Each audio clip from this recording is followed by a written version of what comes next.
వేదిక మీద ఉన్న ఎన్డీఎల్ఎఫ్ నాయకులు లోగనాథన్ గారికి, ఏఐసిసిటియు, సిటియు, ఇతర రైతాంగ నాయకులకు, అదేవిధంగా ఈ సభకు వచ్చినటువంటి అందరికీ కూడా ఐఎఫ్టియు జాతీయ కమిటీ తరఫున విప్లవాభినందనలు. அன்பார்ந்த தொழிலாளர் தோழர்களே, இந்த மேடையிலே வீட்டிற்கும் புதிய ஜனநாயக தொழிலாளர் முன்னுடைய மாநில பொதுச் செயலாளர் தோழர் லோகநாதன் உள்ளிட்ட எனக்கு முன்பு உரையாற்றிய தோழர்களுக்கும் இங்கே திரளாக கூடியிருக்கின்ற தொழிலாளர் தோழர்களுக்கும் இந்திய தொழிற்சங்கங்கள் கூட்டமைப்பு சார்பாக என்னுடைய புரட்சிகர வாழ்த்துக்களையும் வணக்கங்களையும் தெரிவித்துக் கொள்கிறேன். ముందుగా కార్మిక వర్గ హక్కుల కోసం 8 గంటల పనిదినం కోసం టెక్స్టైల్ ఆనాడు బ్రిటిష్ పాలనలో ఉన్నటువంటి యాజమాన్యాలకు వ్యతిరేకంగా 8 గంటల పనిదినం కోసం మరణించినటువంటి వెంకటాచలం, రామయ్యన్, రంగయ్యన్, చిన్నయ్యన్లకు ముందుగా విప్లవ జోహార్లు. త్యాగి కలికి வீர வணக்கம். முதலாவதாக தொழிலாளருடைய 8 மணி நேர வேலைக்காகவும் பெண் உரிமைகளுக்காகவும் பாலியல் வன்முறைகளுக்கு எதிராகவும் இந்த கோயிலே போராடிய சின்னியம்பாளையத்தினுடைய தியாகிகளுடைய வீர வணக்கத்தை தெரிவித்துக் கொள்கிறேன். నాకు కొంచెం బాధగా ఉంది మీ భాషలో మాట్లాడలేనందుకు. హిందీ, ఇంగ్లీష్లో మాట్లాడుతున్నప్పటికీ కొంత తెలుగు అర్థం చేసుకునే వాళ్ళు ఎక్కువ ఉన్నారు. తెలుగులో మాట్లాడమని కోరారు.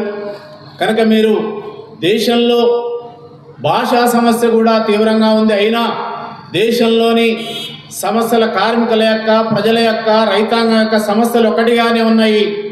భాషలు వేరైనా మనం అర్థం చేసుకోగలుగుతామని నేను భావిస్తా ఉన్నాను.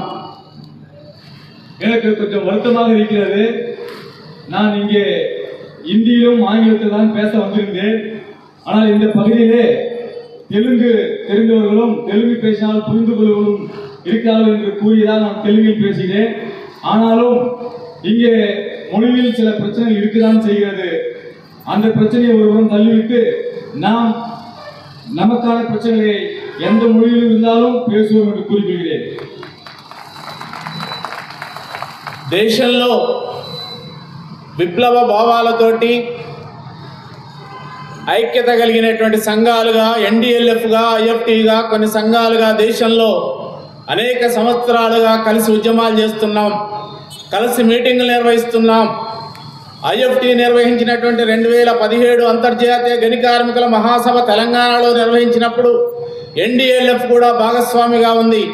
చెన్నైలో కాంట్రాక్ట్ కార్మికుల సమస్యలపై దేశవ్యాప్త సదస్సు పెట్టినప్పుడు కూడా కలిసి నిర్వహించాం. అదేవిధంగా 2023 ఏప్రిల్లో తిరుపతిలో నిర్వహించినటువంటి ఐఎఫ్టీ అఖిల భారత మహాసభకు ఎన్డీఎల్ఎఫ్ నాయకత్వం, అదేవిధంగా పాలా సంబంధించినటువంటి కోవై కల్చరల్ బృందం కూడా అక్కడికి వచ్చి మా సభలో భాగస్వామ్యం అయింది. అందుకే ఎన్డీఎల్ఎఫ్, ఐఎఫ్టీయు రెండు భవిష్యత్తులో ఇప్పుడు కలిసి ఐక్యోద్యమాలు చేయడంలో పరస్పర భాగంగా మమ్మల్ని కూడా ఆహ్వానించినందుకు వారికి మరొకసారి విప్లవాభినందనలు. இந்த நாட்டிலே புரட்சியை விரும்புகின்ற தொழிற்சங்கங்களிலே என்டிஎல்எஃப்பும் இப்டும் ஒரு சேர பயணித்துக் கொண்டிருக்கின்றது. கடந்த காலங்களில் 2017 நாம் மிகப்பெரிய ஒரு மாநாடு தெலுங்கானாவில் நடத்திய போது அங்கே என்டிஎஃப்னுடைய பங்களிப்பை நாம் மறக்க முடியாது. அதே போல கான்ட்ராக்ட் தொழிலாளருடைய ஒழிப்பு மாநாடு சென்னையில் நடந்த போது இப்டும் தன்னுடைய பங்களிப்பை செலுத்தியிருக்கிறது. அதே போல மக்கள் கலை இலக்கிய கழகத்தினுடைய தோழர்களும் தொழிலாளர் பிரச்சனைகளை தங்கள் பாடல் மூலமாக தெரிவித்திருக்கிறார்கள். அதற்கேற்ப என்டிஎல்எஃப்பும் இப்டும் தொடர்ச்சியாக உழைக்கும் மக்களினுடைய பிரச்சனைகளுக்கு குரல் கொடுக்கும் என்பதை தெரிவித்துக் கொள்கிறேன். కార్మిక సోదరులారా, 40 కోట్ల పైగా ఉన్నటువంటి దేశంలో కార్మిక వర్గం ముందు సవాళ్లు మన ముందున్నాయి. ఒకటి, 4 లేబర్ చట్టాలు ఏతున్నాయో ఈ సంవత్సరం మార్చి లోపల దేశంలో ఉన్నటువంటి అన్ని రాష్ట్రాలు, కేంద్ర పాలిత ప్రాంతాలు అమలు చేయాలని మోడీ ప్రభుత్వం అన్ని రాష్ట్రాలకు ఆదేశాలు ఇచ్చింది. మార్గదర్శకత్వాలను రూపొందించాలి, రూల్స్ ఫ్రేమ్ చేయాలని నిర్ణయించింది. అది అమలైతే కార్మిక వర్గానికి ఒక మరణ శాసనం ఉరితాళ్లుగా మన ముందున్నాయనేటువంటిది సందర్భంగా తెలియజేస్తా ఉన్నాం. தொழிலாளர்களே, 40 கோடி பேர் தொழிலாளர்கள் இருக்கின்ற இந்த தொழிலாளர் வர்க்கத்திற்கு ஒரு சவாலை மோடி விட்டிருக்கிறார். அதாவது புதிய தொழிலாளர் சட்ட தொகுப்பு என்று கொண்டு வந்து இந்த மார்ச் 25ஆம் தேதிக்குள் நிறைவேற்ற வேண்டும் என்று மாநில அரசாங்கத்திற்கு உத்தரவிட்டிருக்கின்றார். இது இந்த தொழிலாளர் வர்க்கத்தினுடைய குரல் வலையை நசுக்கின்ற தொழிலாளர் வர்க்கத்திற்கு மரண சாஸ்திரம் எழுதுகின்ற ஒரு நடவடிக்கை. இதை நாம் எதிர்க்காவிட்டால் நம்முடைய வாழ்வுகளை பறிக்கும் என்பதை நாம் உணர வேண்டிய சந்தர்ப்பம் இது. ఇప్పటిదాకా దేశంలో కార్మిక వర్గం 47 ముందు బ్రిటిష్ పరిపాలనలో కూడా, ఆ తర్వాత వచ్చినటువంటి చట్టాలు కూడా ప్రతి కార్మిక చట్టం యొక్క వెనుక ఇప్పుడున్నటువంటి 44 చట్టాలు ఏతున్నాయో, అది పేమెంట్ ఆఫ్ వేజెస్ యాక్ట్ కానీ, టీయూ యాక్ట్ కానీ, అదేవిధంగా బోనస్ యాక్ట్ కానీ, గ్రాట్యుటీ యాక్ట్ కానీ, ఈ ప్రతి చట్టం వెనుక అనేక సమ్మె పోరాటాలు, కార్మికుల యొక్క త్యాగాలు, రక్త తర్పణలు ఉన్నాయి. కనుకనే వాటిని కార్మిక వర్గం పోరాడి సాధించుకున్నది.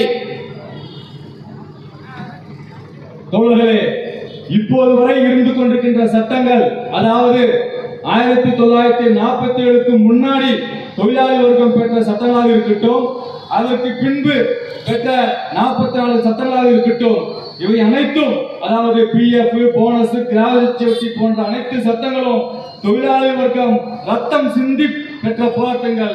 இவற்றை நாம் எப்பேற்பட்டாவது போராட்டம் நடத்தி தடுத்து நிறுத்த வேண்டும் என்று நான் கோரிக்கை வைக்கிறேன்.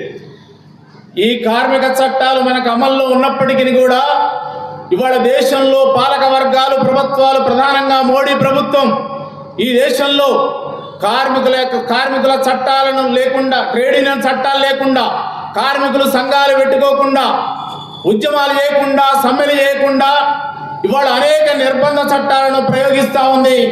కార్పొరేట్ల కనుసన్నల్లో ఇవాళ పనిచేస్తూ ఉంది మోడీ ప్రభుత్వం. అందుకే ఇవాళ దేశంలో అనేక ఉద్యమాలు, మారుతి మానసారు కానీ, అమెజాన్ కానీ, అరవింద్ ఫార్మోలో కానీ అనేక కార్పొరేట్ కంపెనీలలో కార్మికుల సంఘాలను కూడా పెట్టుకోనియకుండా, సంఘాలను కూడా గుర్తించకుండా ఇవాళ మోడీ ప్రభుత్వం పనిచేస్తూ ఉంది, వాళ్ళకు అనుకూలంగా ఉంది అనేటువంటి సందర్భంగా తెలియజేస్తా ఉన్నాము.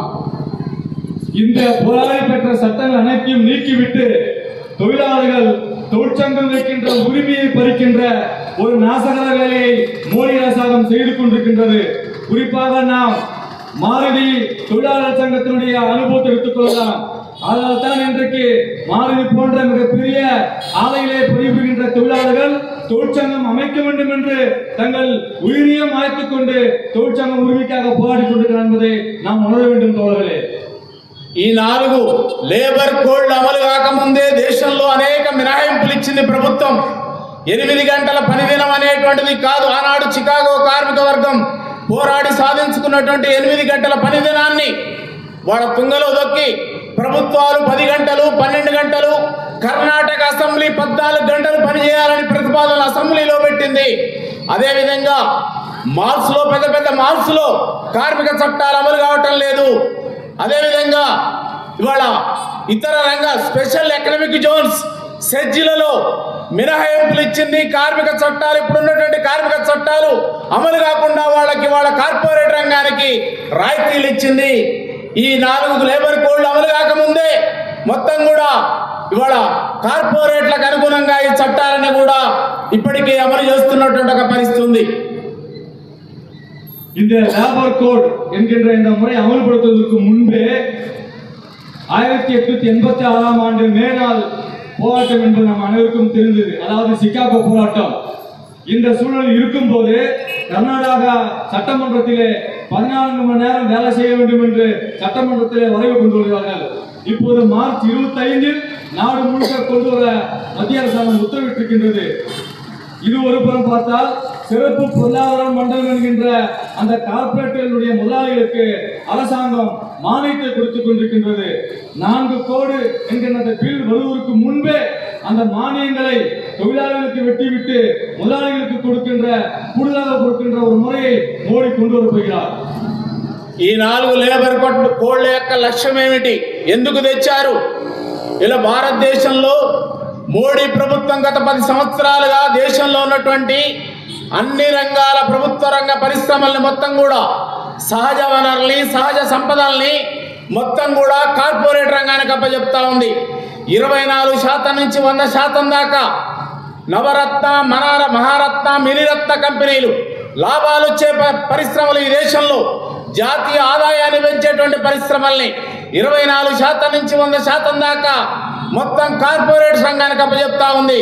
రైల్వే రంగం, రవాణా రంగం, నాకా రంగం, బీమా రంగం, అదేవిధంగా రక్షణ రంగం, దేశంలో ఉన్నటువంటి కీలక ప్రభుత్వ రంగ పరిశ్రమలన్నిటి కూడా వాళ్ళకి అప్పచెప్తా ఉంది. இந்தியாவில் கடந்த 10 ஆண்டுகளில் என்ன நடந்து கொண்டிருக்கின்றது? கார்ப்பரேட்டுக்கு 24% 100% மானியங்களை கொடுப்பது, பொதுத்துறை நிறுவனங்களை விற்பது, லாபம் ஈட்டுகின்ற பொதுத்துறை நிறுவனங்களை ரயில்வே, தொலைத்தொடர்பு, விமானம் என்கின்ற அனைத்தையும் கார்ப்பரேட்டுகளுக்கு விட்டுவிடுகின்ற ஒரு வேலையை மோடி செய்து கொண்டிருக்கிறார். దేశంలో ఉన్నటువంటి కార్పొరేట్ రంగానికి పరిశ్రమలన్నీ పోతున్నాయి కనుక, వాళ్ళ ప్రభుత్వం అప్పచెప్తుంది కనుక కార్పొరేట్ రంగం చాలా కాలంగా కోరుతుంది. గతంలో కాంగ్రెస్ ప్రభుత్వాన్ని కోరింది. కాంగ్రెస్ ప్రభుత్వం దేశంలో వాళ్లకు మెజారిటీ లేదు కనుక, మిశ్రమ ప్రభుత్వం కనుక ఈ చట్టాలను మార్చలేదు. కానీ మోడీ ప్రభుత్వం వచ్చిన తర్వాత కార్పొరేట్ రంగం ఈ దేశంలో మేము పెట్టుబడులు పెడుతున్నాం, పరిశ్రమలు తీసుకుంటున్నాం, ప్రభుత్వ రంగ పరిశ్రమలు కొంటున్నాం కనుక మా రంగాలకు పెట్టుబడిగా లాభాలు కావాలి, రక్షణ కావాలి.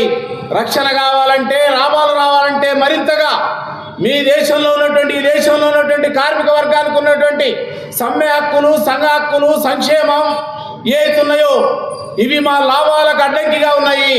సమ్మెలు చేయటం వల్ల మాకు నష్టం వస్తుంది, సంఘాలు పెట్టుకోవడం వల్ల నాకు నష్టం వస్తుంది కనుక ఈ దేశంలో కార్మిక వర్గానికి ఉన్నటువంటి సంఘ హక్కును, సమ్మె హక్కు ఏదైతుందో వీటిని పార్లమెంట్లో సవరించండి.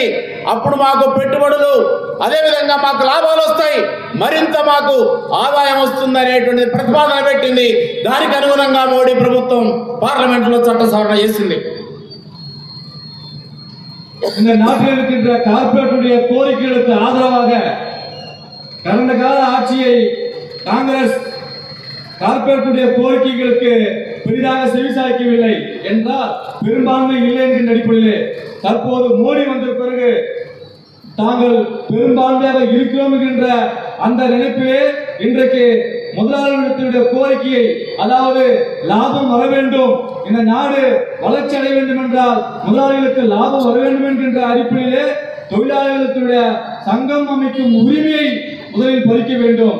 தொழிலாளர்கள் போராடி பெற்ற உரிமைகளை பறித்தால்தான் இந்த நாடு வளர்ச்சியடையும் என்ற கார்ப்பரேட்டுடைய கோரிக்கைகளுக்கு மோடி அரசாங்கம் செவிசாய்க்கின்ற அடிப்படையிலே பாராளுமன்றத்திலே இந்த புதிய தொழிலாளர் சட்டத்தை கொண்டு வந்து தற்போது அதை நிறைவேற்ற வேண்டும் என்று மோடி உத்தரவிடுகிறார். గత 10 సంవత్సరాలుగా మోడీ ప్రభుత్వం ఈ దేశంలో ఉన్నటువంటి కార్మిక వర్గానికి, రైతాంగానికి, యువతకు, విద్యార్థులకు అనుకూలమైనటువంటి ప్రయోజనకరమైనటువంటి ఏ ఒక్క చట్టం కూడా పార్లమెంట్లో చేయలేదు. కానీ కార్పొరేట్ రంగానికి వాళ్ళ 4 లేబర్ కోడ్లని వాళ్ళ సవరించి వాళ్లకు ఉపయోగపడే విధంగా చేసింది. 3 వ్యవసాయ చట్టాలను, వ్యవసాయ రంగాన్ని కూడా ప్రైవేటీకరణ చేయడానికి చేసింది. ప్రైవేటీకరణకు అనుకూలంగా పార్లమెంటు చట్టాలు చేసింది. అదేవిధంగా దేశంలో 14 రాష్ట్రాల్లో ఉన్నటువంటి విలువైన ఖనిజ సంపదని కార్పొరేట్ సంస్థలకు ఇవ్వడానికి పార్లమెంట్లో చట్టం చేస్తూ ఉంది. అందుకే 10 సంవత్సరాల కాలంలో మోడీ ప్రభుత్వం 140 కోట్ల ప్రజల యొక్క ప్రయోజనాల కోసం కాకుండా 10% ఉన్నటువంటి దేశంలో కార్పొరేట్ రంగానికి అవసరమైనటువంటి వాళ్ళ ప్రయోజనాలకు అవసరమైనటువంటి ధనిక వర్గాలకు మాత్రమే ఈ దేశంలో చట్టాలు సవరించాడు తప్ప ఆయన కార్పొరేట్ సంస్థలకు ప్రతినిధిగా సీఈఓగా ఉన్నాడు తప్ప ప్రజలకు ప్రధానమంత్రిగా ఈ 10 సంవత్సరాల్లో ఎప్పుడూ లేడు. கடந்த 10 ஆண்டுகளிலே தொழிலாளர்கள், மாணவர்கள், விவசாயிகளுக்கு ஆதரவாக பாராளுமன்றத்தில் ஒரு சட்டத்தை கூட மோடி கொண்டு வரவில்லை. ஆனால் அதற்கு மாறாக இந்த நாட்டில் இருக்கின்ற கனிம வளங்கள், 14 மாநிலத்தில் இருக்கின்ற கனிம வளங்களை இந்த கார்ப்பரேட்டுகள் கொள்ளடிப்பதற்கு சட்டத்தை திருத்துகின்றார். 120 கோடி பேர் மக்களுக்கு ஆதரவாக இல்லாமல் வெறும் 10% இருக்கின்ற கார்ப்பரேட்டுகளுக்கு ஆதரவாக அவர் சட்டத்தை திருத்தியிருந்தார் தோழர்களே. அவர் இந்த கார்ப்பரேட்டுகளுக்கு சிஇஓவாக செயல்படுகின்றார். தேர்ந்தெடுத்த மக்களுடைய பிரதிநிதியாக, மக்களுடைய பிரதமராக இல்லை, கார்ப்பரேட்டுடைய கைகூலி மோடி என்று நான் குற்றம் சாட்டுகிறேன். దేశం అభివృద్ధి చెందింది, ముందుకు పోతుంది. వికసిత్ భారత్, స్వదేశీ భారత్ అనే నినాదాల వెనక ఇవాళ మోడీ ప్రభుత్వం ఏం చేస్తూ ఉంది? అభివృద్ధి అంటే ఏమిటి? ఈ దేశంలో కొన్ని పరిశ్రమలో కొద్దిమంది కార్పొరేట్ సంస్థల ఆదాయం పెరిగితేనో, శాస్త్ర సాంకేతిక పరిజ్ఞానం పెరిగితేనో దేశ అభివృద్ధి కాదు. రోడ్ల అభివృద్ధి కావచ్చు, రైల్వేల అభివృద్ధి కావచ్చు, అదేవిధంగా కొద్దిమంది ఆస్తులు పెరగవచ్చు. ఇది కాదు ఇవాళ దేశ అభివృద్ధి అంటే ఏమిటి? ఇవాళ ప్రజల యొక్క, కార్మికుల యొక్క, 40 కోట్లకు పైగా ఉన్నటువంటి కార్మికుల యొక్క ఉద్యోగ భద్రత కావాలి, జాబ్ సెక్యూరిటీ కావాలి, కనీస వేతనాలు కావాలి. గత 10 ఏళ్లుగా కార్మిక సంఘాలని దేశంలో 26,000 కనీస వేతనం కావాలని కోరుతా ఉన్నాయి. పిఎఫ్ కావాలి, ఎస్ఐ కావాలి. 60 సంవత్సరాలు పనిచేసిన తర్వాత కొడుకులు, బిడ్డలు వాళ్ళ తిండి పెట్టినా పెట్టకున్నా పెన్షన్ కావాలి. ఇది కార్మికుల యొక్క కనీస అవసరాలు. కార్మికుల యొక్క అభివృద్ధి అంటే ఇది వచ్చినప్పుడు మాత్రమే దేశ అభివృద్ధి తప్ప కొద్దిమంది కార్పొరేట్ సంస్థలు శాస్త్ర సాంకేతిక పరిజ్ఞానం అభివృద్ధి చెందితే మాత్రం కూడా దేశ అభివృద్ధి కాదు. ప్రజల యొక్క అభివృద్ధి, జీవన ప్రమాణాలు, కనీస వేతనాలు, ఇప్పుడు చెప్పిన అంశాలన్నీ అమలైనప్పుడు మాత్రమే ఆయా దేశంలో ఆ ప్రజల అభివృద్ధి తప్ప ఇంకో రకంగా అభివృద్ధి అనేటువంటిది ఉండదు. ప్రజల యొక్క, కార్మికుల యొక్క కడుపు నింపినప్పుడే, జాబ్ సెక్యూరిటీ ఉన్నప్పుడే, జీవన ఉపాధి ఉన్నప్పుడే, జీవన ప్రమాణాలు ఉన్నప్పుడే ఈ దేశం అభివృద్ధి తప్ప ఇంకోటి కాదు అనేటువంటి స్పష్టంగా మనం అర్థం చేసుకోవాలా. ఆయా దేశంలో ఆ ప్రజల అభివృద్ధి తప్ప ఇంకో రకంగా అభివృద్ధి అనేటువంటిది ఉండదు. ప్రజల యొక్క, కార్మికుల యొక్క కడుపు నింపినప్పుడే, జాబ్ సెక్యూరిటీ ఉన్నప్పుడే, జీవన ఉపాధి ఉన్నప్పుడే, జీవన ప్రమాణాలు ఉన్నప్పుడే ఈ దేశం అభివృద్ధి తప్ప ఇంకోటి కాదు అనేటువంటి స్పష్టంగా మనం అర్థం చేసుకోవాలా. எது வளர்ச்சி? கார்ப்பரேட் வளர்ச்சி வளர்ச்சி அல்ல. சாலைகள் வந்திருக்கலாம், ரயில்வே மேம்படுத்தப்பட்டிருக்கலாம், அது வளர்ச்சி அல்ல. வேலை வாய்ப்பு பெருகியிருக்க வேண்டும், தொழிலாளர்களுக்கு பிஎஃப் உத்தரவாதப்படுத்திருக்க வேண்டும், இஎஸ்ஐ என்பது உத்தரவாதப்படுத்திருக்க வேண்டும். 60 வயதிற்கு பின்பு தொழிலாளர் தன் குடும்பத்தோடு மகிழ்ச்சியாக நேரத்தை செலவிட வேண்டும். இதுதான் உண்மையான வளர்ச்சி. ஆனால் மாறாக மோடி சொல்கின்ற வளர்ச்சி என்பது கார்ப்பரேட் வளர்ச்சியாக இருக்கின்றது. ஒரு உழைக்கின்ற அந்த தொழிலாளி வயிறார எப்போது சாப்பிடுகின்றானோ அதுதான் இந்த நாட்டுடைய வளர்ச்சி என்பது வேண்டும். உழைக்கின்ற அந்த தொழிலாளியுடைய வேலை என்பது எப்போது நிரந்தர வேலையோ அதுதான் உண்மையான நாட்டுடைய வளர்ச்சி என்பதை நாம் அறிவித்து சொல்ல வேண்டும் தோழர்களே. కార్మికుల యొక్క కనీస వేతనాలను ఇవ్వలేనటువంటిది ఈ ప్రభుత్వం. రైతాంగం గంటకు 3 చొప్పున ఈ దేశంలో ఆత్మహత్య చేసుకుంటున్నారు, సంక్షోభంలో ఉంది. రైతాంగానికి కనీస మద్దతు ధర ఇవ్వలేదు, పార్లమెంట్లో చట్టం చేయలేనటువంటి ఈ ప్రభుత్వం, డబ్బులు లేవని చెప్తున్నటువంటి ఈ ప్రభుత్వం కార్పొరేట్ రంగానికి గత 10 సంవత్సరాల కాలంలో 16 లక్షల కోట్ల రూపాయలు రుణమాఫీ చేసింది. బ్యాంకుల ద్వారా తీసుకున్నటువంటి అప్పులని రైటప్ చేసింది, రద్దు చేసింది. కానీ మన ప్రజల సంక్షేమం కోసం, రైతాంగ సంక్షేమం కోసం ఒక పైసా కూడా ఖర్చు పెట్టట్లేదు ప్రభుత్వం. కానీ కార్పొరేట్ సంస్థలకు మాత్రం లక్షల కోట్ల రూపాయలు వరకు రద్దు చేస్తూ ఉంది. అందుకే ఇది కార్పొరేట్ ప్రతినిధుల యొక్క ప్రభుత్వం తప్ప మన ప్రభుత్వం కాదు. இந்தியாவிலே 1 மணி நேரத்தில் 3 விவசாயிகள் தற்கொலை செய்து கொள்கிறார்கள். அந்த விவசாயிகளுக்கு குறைந்தபட்ச விலை ஆதாரத்தை கேட்டால் மோடி அரசாங்கம் பணமில்லை என்று சொல்கிறது. ஆனால் மாறாக 16 லட்சம் கோடி ரூபாய் கார்ப்பரேட்டுகளுக்கு மானியத்தையும் கடன் தள்ளுபடியும் இந்த மோடி அரசாங்கம் செய்து கொண்டிருக்கின்றது. விவசாயிகளுக்கு ஆதரவாக பாராளுமன்றத்திலே ஒரு சட்டம் கொண்டு வருவதற்கு துப்பில்லாத இந்த மோடி அரசாங்கம் நமக்கு என்ன செய்ய போகிறது? அதனால தான் மீண்டும் மீண்டும் குற்றம் சாட்டுகிறேன், இது கார்ப்பரேட் கைக்கூலி அரசு என்று. మోడీ ప్రభుత్వం వాళ్ళ విధానాలని అదేవిధంగా ప్రజల సమస్యల్ని, కార్మికుల సమస్యల్ని పరిష్కరించినటువంటి మోడీ ప్రభుత్వం ఇవాళ దేశంలో మతోన్మాదాన్ని రెచ్చగొడతా ఉంది. మతం పేరుతోటి, కులం పేరుతోటి విభజిస్తూ ఉంది.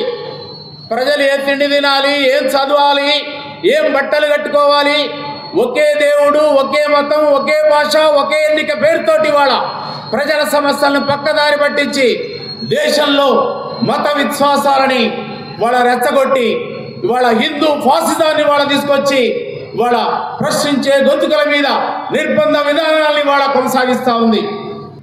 இப்போது மோடி அரசாங்கம் என்ன செய்து கொண்டிருக்கின்றது? மக்களுடைய பிரச்சனைகளை பற்றி, தொழிலாளர்களுடைய பிரச்சனைகளை பற்றி காது கொடுத்து கேட்பதில்லை. மாறாக மதத்தை கொண்டு தொழிலாளர்களையும், விவசாயிகளையும், மாணவர்களையும் பிரிவினையும் செய்துகின்ற ஒரு சூழ்ச்சியை செய்து கொண்டிருக்கின்றது.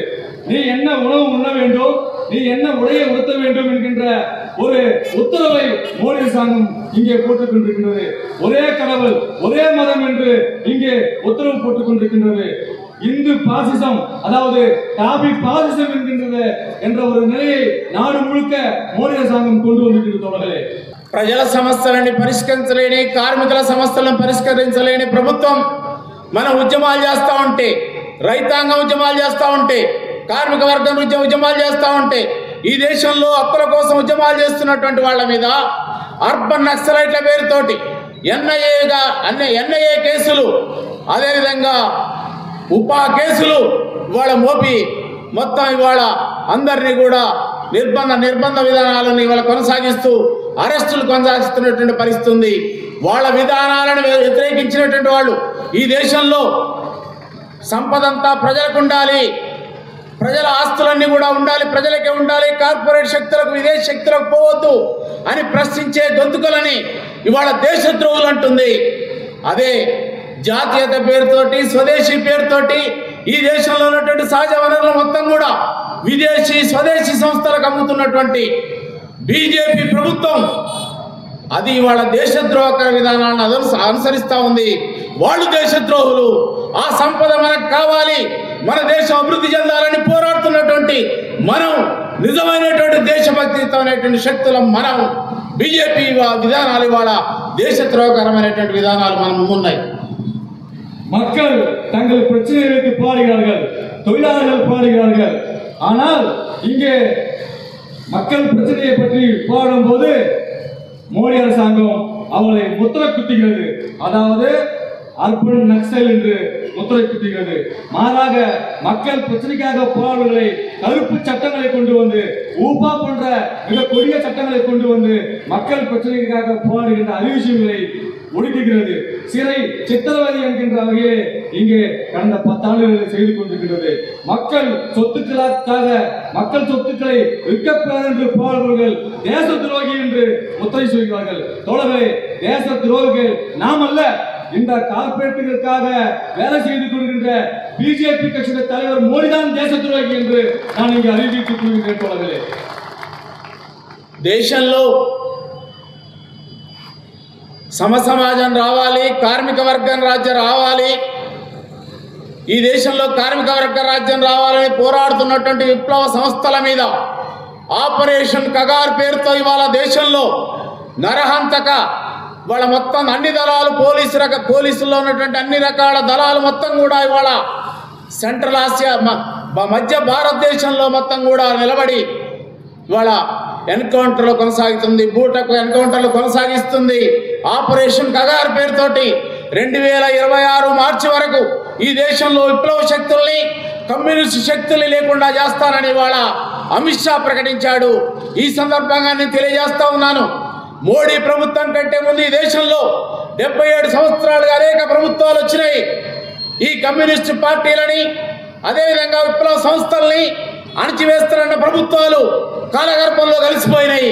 ఎవడు మిగలేదు, మీకెవడికి అధికారం శాశ్వతం కాదు.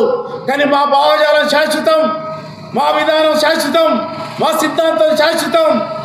దోపిడీ ఉన్నంత కాలం, ఆకలి ఉన్నంత కాలం కమ్యూనిస్టు భావజాలం, అదేవిధంగా కమ్యూనిస్టు సైద్ధాంతిక భావజాలం ఉంటుంది.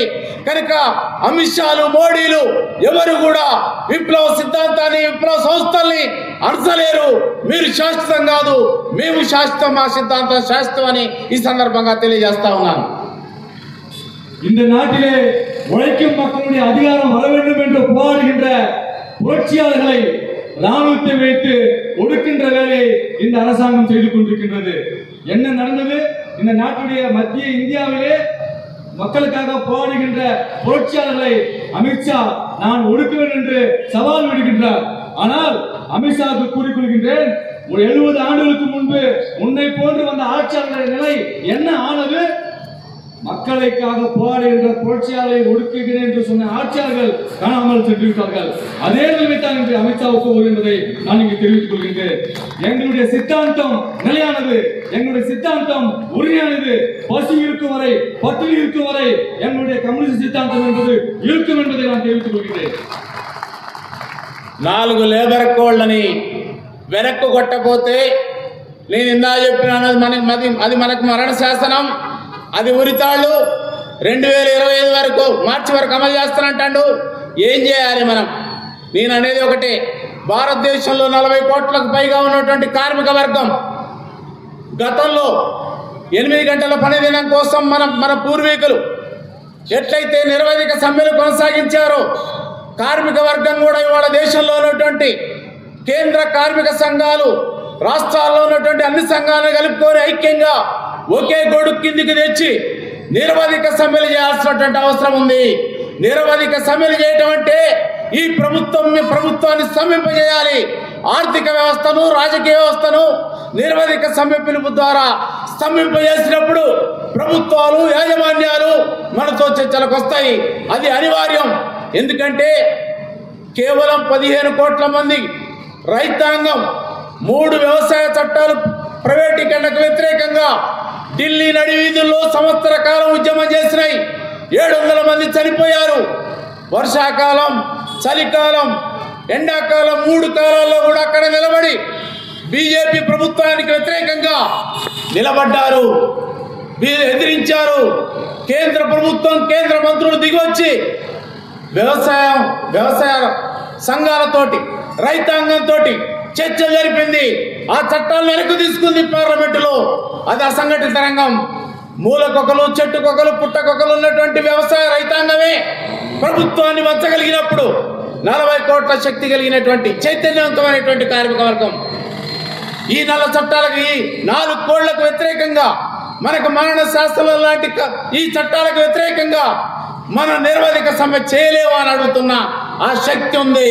అందుకే మన మార్గం ఖచ్చితంగా అన్ని సంఘాలు, ఈ దేశంలో అన్ని సంఘాలు విడివిడిగా చేయటం కాదు, ఈ చట్టాలకు వ్యతిరేకంగా, ప్రైవేటీకరణకు వ్యతిరేకంగా దేశవ్యాప్తంగా ఒకే గొడుగు కిందికి వచ్చి నిరవధిక సమ్మె మార్చిలో అమలు చేస్తానంటాడు.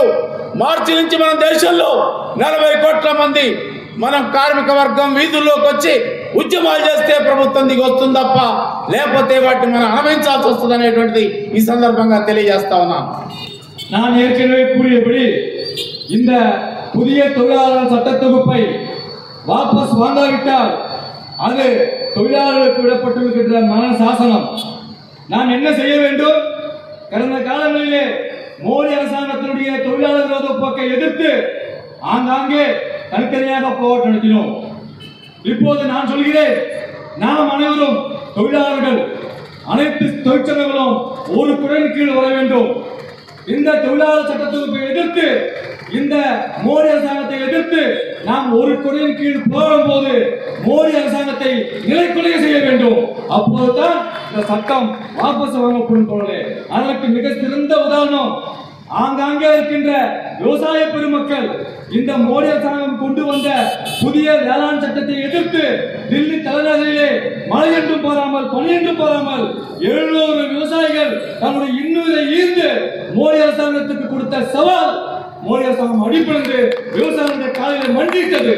அதே போன்று 40 கோடி மக்களை கொண்ட, உழைக்கும் மக்கள் கொண்ட தொழிலாளர் வர்க்கம் அந்த வேறுமிக்க போராட்டத்தை அனுபவமாக எடுத்துக்கொண்டு வரப்போகின்ற மார்ச் 25 புதிய தொழிலாளர் சட்டத்தை நிறைவேற்ற விடக்கூடாது என்று வீதியில் இறங்க வேண்டும் என்று நான் கோரிக்கை வைக்கின்றேன். చివరిగా దేశంలో బీజేపీ విధానాలకు వ్యతిరేకంగా అనేక రాష్ట్రాలు ఇవాళ మేము బీజేపీ విధానాలను వ్యతిరేకిస్తున్నాం అని ప్రకటిస్తున్నాయి.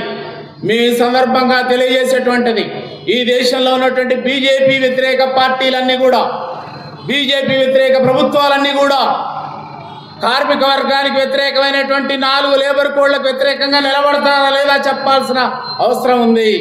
వాళ్ళు అమలు చేస్తా ఉన్నారు కనుక మీ రాష్ట్రాల్లో మీరు అమలు చేయమని ప్రకటించండి. తమిళనాడు రాష్ట్రంలో కూడా డిఎంకే ప్రభుత్వాన్ని మేము కోరుతా ఉన్నాం.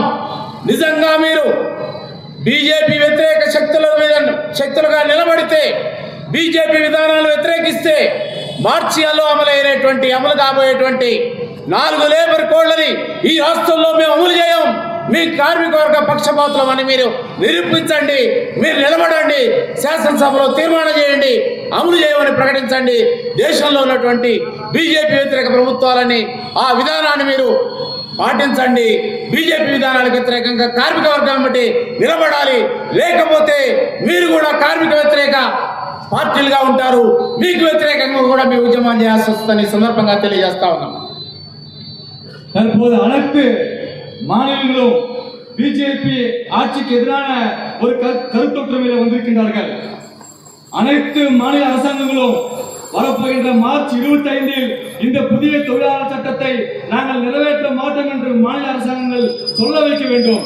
குறிப்பாக தமிழ்நாட்டிலே திராவிட முன்னேற்ற கழகம், திராவிடர் மாடல் அரசு சொல்கின்ற டிஎம்கே மோடி கொண்டு வருகின்ற இந்த புதிய தொழிலாளர் சட்டத்தை நிறைவேற்ற மாட்டோம் என்று சொல்ல வேண்டும். அப்போதுதான் நீங்கள் பிஜேபிக்கு எதிராக இருக்கிறது என்று நாங்கள் நம்புவோம் என்பதை நாம் அறிவித்து சொல்ல வேண்டும். தோழர்களே, சரிగా அதே போல வரப்போகின்ற சட்டமன்ற கூட்டத்திலே ஸ்டாலின் அரசாங்கம் இந்த புதிய தொழிலாளர் சட்ட தொகுப்பை தமிழ்நாட்டிலே வர விடமாட்டோம் என்று தீர்மானத்தையும் நிறைவேற்ற வேண்டும். இல்லை என்றால் நீங்கள் எங்கள் பக்கம் இல்லை, பிஜேபி ஆதரவாக இருக்கிறார்கள் என்று நாங்கள் குற்றம் சுமத்துவோம் என்று தெரிவித்துக் கொள்கிறோம். చివరిగా ఎఫ్టియు దేశంలో విప్లవ కార్మిక సంఘాల ఐక్యం కావాలని, ఐక్యమైతేనే బలంగా మన కార్మిక వర్గ సమస్యలను పరిష్కారం చేస్తామని, అదేవిధంగా దేశంలో ఉన్నటువంటి కార్మిక సంఘాలన్నీ, అది ఏఐటీసీ, సిఐటియు, హెచ్ఎంఎస్ తదితర దేశవ్యాప్తంగా ఉన్నటువంటి కార్మిక సంఘాలన్నీ కూడా ఐక్యత కాలేకపోతే ఐక్య కార్యాచరణ, ఐక్య ఉద్యమాలకైనా అందరినీ పిలిచి దేశవ్యాప్తంగా కార్మిక వర్గ సమస్యల పరిష్కారం కోసం, 4 లేబర్ చట్టాల కోసం, చట్టాలకు వ్యతిరేకంగా భవిష్యత్తులో మార్చి నుంచి జరిగేటువంటి ఉద్యమాలలో నిరవధిక సమ్మెలకు అందరం కార్మిక వర్గాన్ని సమాయత్తం చేయాల్సిన అవసరం ఉందని తెలియజేస్తూ, ఈ సభకు ఆహ్వానించినటువంటి ఎన్డీఎల్ఎఫ్ లోకనాథం గారికి, వాళ్ళ సంస్థకు ప్రత్యేకంగా అభినందనలు తెలియజేస్తూ ఈ అవకాశం ఇచ్చిన మీ అందరికీ కూడా రెడ్ సల్యూట్, లాల్ సలాం. இறுதியாக இந்திய தொழிற்சங்க கூட்டமைப்பின் சார்பாக நாங்கள் இந்தியாவில் இருக்கின்ற அனைத்து தொழிற்சங்கங்களும் ஐக்கியப்பட வேண்டும் என்ற ஒரு வேலைப்பிரிவினை துவக்கியுள்ளோம். நான் ஏஐசிசிடியு, ஏஐடியூசியு, சிஐடியு, ஹெச்எம்எஸ் போன்ற மிகப்பெரிய சங்கங்களுக்கு கோரிக்கை வைக்கின்றேன். தொழிலாளர்கள் பிரச்சனைகளை தீர்ப்பதற்கு, தொழிலாளர்கள் உரிமையை பாதுகாப்பதற்கு நாம் அனைவரும் ஒரு குடையின் கீழ் வர வேண்டும் என்று நான் இங்கே கோரிக்கை வைக்கின்றேன். இறுதியாக இந்த வாய்ப்பை கொடுத்த புதிய ஜனநாயக தொழிலாளர் முன்னணிக்கு என்னுடைய நன்றியை தெரிவித்துக் கொண்டு புரட்சிகர வாழ்த்துக்களை தெரிவிக்கின்றேன். வணக்கம் தோழர்களே.